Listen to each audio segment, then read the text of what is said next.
Am I wrong? Invited to a wedding, but there's a catch. I was so happy to see a wedding invitation in my mailbox. I pulled it out and a little note fell out on an index card, but I looked at the invitation first. It was truly beautiful, and I immediately stuck it to my fridge like the work of art it was. It was addressed to my husband and me, and I was beyond stoked. I love weddings. I tend to get teary-eyed and smile until my face hurts at the joy of new beginnings and all the love. I was even a wedding singer. That's how much I love them. I picked up the note card and read that, and while my husband was invited, I'd be in another room helping to babysit all the children there with several other female invitees. There's a special room for children at the church, and that's where I'd be. For everything. I'd still need to dress for a wedding in case I wind up in any photos. But I'd be taking my reception meal with the children, and I'd be with all the kids for the ceremony. Then there was a link for their gift registry. Oh, and the meals for my husband and myself would be $100 each, and we have a link to pay it when we digitally RSVP. The first problem here is that I am disabled at 50 years old. Legally, I use oxygen. I use a walker when I need to walk long distances. I sometimes have to give up the walker entirely and use a wheelchair. I'm not proud of it, but there it is.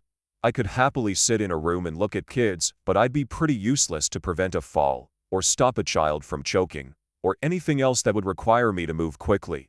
Second, my husband isn't the one who has been friends with these people since childhood. I am. Why would he be invited to watch the ceremony and be part of the reception, but not me? My husband said he'd happily watch the kids and let me attend the wedding and reception, but the invitation specified that only other female invitees would be watching the kids, so I doubt they'd let him. Is this a normal thing at weddings now? Do you pick guests to babysit other guests' children? Should I call them up and explain my health situation, even though they already know it, and visit me during my multiple hospitalizations a year? I hate having to pull the health card, but honestly, what were they thinking? I confess that I feel offended and hurt that I'm nothing more than a babysitter to them who is expected to pay for my supper and babysit for free. Would I be wrong to simply tell them we won't be able to attend and to find another sitter? And if we don't go, do we still send a gift? Update 1. I know these folks because my mom, RIP, mom, and the bride's grandma were besties. So, I grew up with the bride's mom as an almost sister to me. We went to school together, graduated together, worked at the same place twice, and have been super close since. The bride is like a goddaughter. At least I thought she was. I'm gobsmacked here. The church where they are getting married is a Southern Baptist church. They aren't members. None of us are overly religious. They just like the venue and booked it. I've never been inside, but it's lovely on the outside, and apparently, it has a childcare room that is big enough for a bunch of women and kids to hole up comfortably for a wedding and reception. We're all American. The groom's family is related to my family via marriage, and the bride and groom met at my house at a cookout a few years ago. I've always been way closer to the bride's family, though. I knew that there had been a proposal. I got FaceTimed about 10 minutes after it happened, and my husband and I cried and laughed and wished them well and oh'd and awed over their story in the ring. I was expecting an invitation, sure, but not like this. The last time I had lunch with the bride's mom, she told me they're inviting around 200 people, so it'll be a large wedding with, I'm assuming, a ton of children. No, I don't hate kids. I love kids. I would have loved to have kids of my own, but my body just wouldn't do it. It took 2 miscarriages and a stillbirth to finally make me accept that it wouldn't happen for us. We are in the process of adopting 2 young adults that we brought into our home when we found out they were kicked out and homeless at 18. They've lived with us for years, and we're making it legal. They call us mom and pop, and we're a family. I'm still considering my options. I've started and deleted multiple emails to the bride's mom. I'm a raw nerve right now, and my tone isn't the kindest. I want to keep it all in writing, so there can be no he said she said. I plan to ask if they incorrectly sent me the note about babysitting, since they know I physically cannot do that. But every inception of the email led with, "What the actual F, Donna?" So, I need to think about it some more. Smiley face. Thanks for all the comments. I'm reading them all. Update 2. I spoke to my friend, the mother of the bride, and I'm pretty upset. I've been bawling for most of the day. She called and said that they were getting a lot of backlash from the wedding guests. No one wants to pay $100 for dinner, and only 3 of the women asked were okay with babysitting. I told her I understood that the guests were upset because it's just tacky to 1. Be asked to pay and 2. Be told you are invited but only to babysit. I told her I would not be a babysitter. At all. No. Just no. She got mad and brought up how we were lifelong friends. She said I'd be helping them more by babysitting than I'd be helping by simply sitting in a pew watching. I reminded her that I couldn't physically help at all due to, being legally disabled. She said they completely understood that and expected me to simply supervise the other sitters since they trusted me most. Again, I told her that I felt it was insulting to be voluntold, thanks, Reddit, for that word, that I'd be babysitting and that I had no desire to do that, especially not dressed in formal wear. Then we got to the truth. She said that she didn't know if I'd be in a wheelchair that day or require a walker. That's fair. I don't always know which one I'll need. She said that they wanted everyone in pews for the wedding video, and me sitting in a wheelchair would make me stick out and ruin videos/photos. I said, if I need a wheelchair that day, then I can move to a pew, and my husband can put the wheelchair in another room or back in our car. I may not even need it that day. Then she says, well, space is limited in the pews. You would take up the space of 2 people with your purse and oxygen tank. I said, no, I would not. I wouldn't bring a purse in, and the oxygen tank either sits on my lap or between my feet. It's like a little backpack. Then she said, well, having you and oxygen in the photos would be distracting from the other people. And there you have it. Words were exchanged, and she hung up on me. I haven't been removed from any social media yet, but I fully expect to be. I already feel awful for being this way at only 50 years old. I didn't choose this. I didn't want this. If she thinks it's awful to have it photographed, just imagine living with it. Which is what I told her before she hung up on me. I'm devastated. Just devastated. Update 3. I'm not in the greatest headspace. I don't think I've ever been less okay, honestly. I did not register to RSVP or communicate with them further.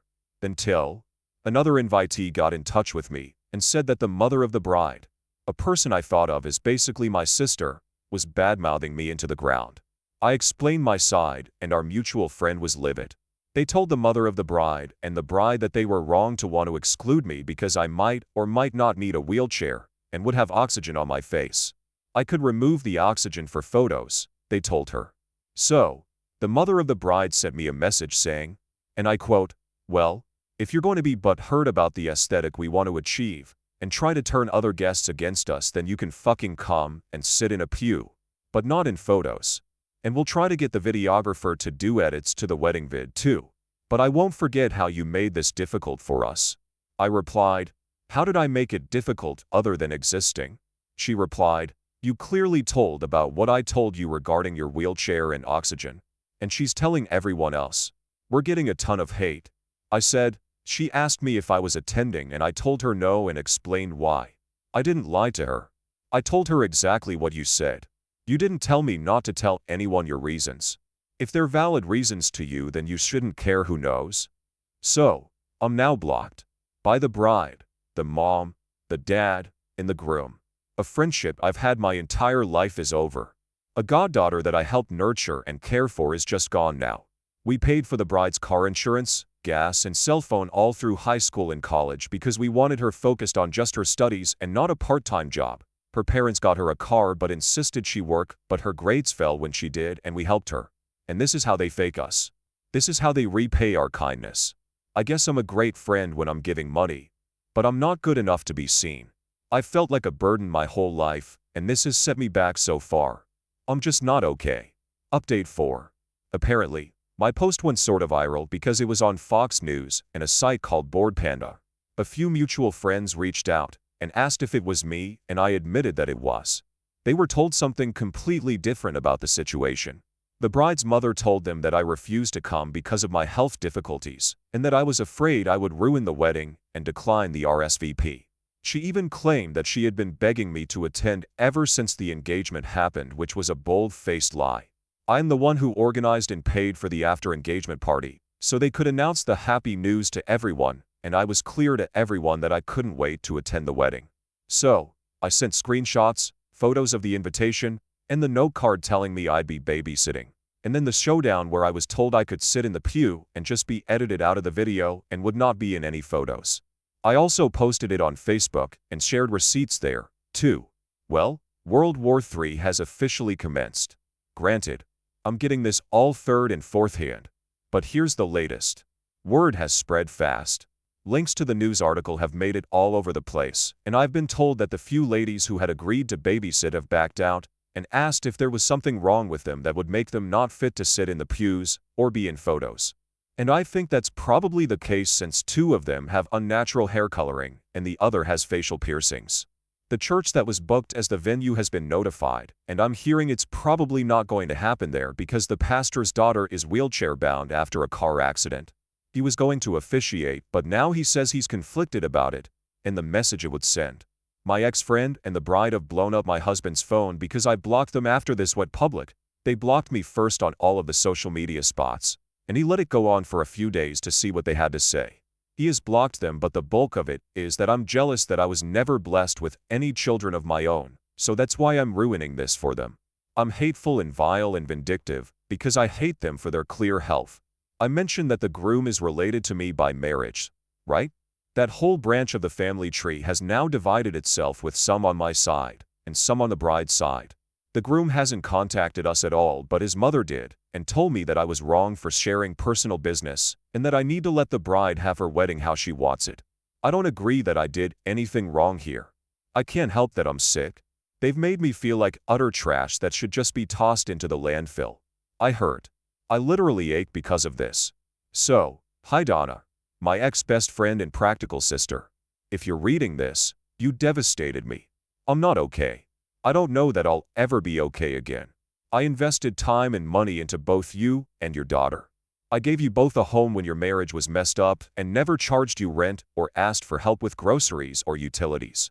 For over a year, you lived in our home, and we paid your way, so you are wrong to treat me this way.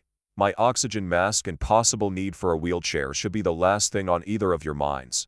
Because what matters most is that I, feeling as bad as I normally do, was still going to put on my best dress, make myself look presentable, plant a smile on my face through my pain, and show up for you like I always have. But I never, ever will again. If people noticed me in your photos at all, it would have been because I was the biggest and most proud of anyone there, and they'd see the love I had for you radiating off the image.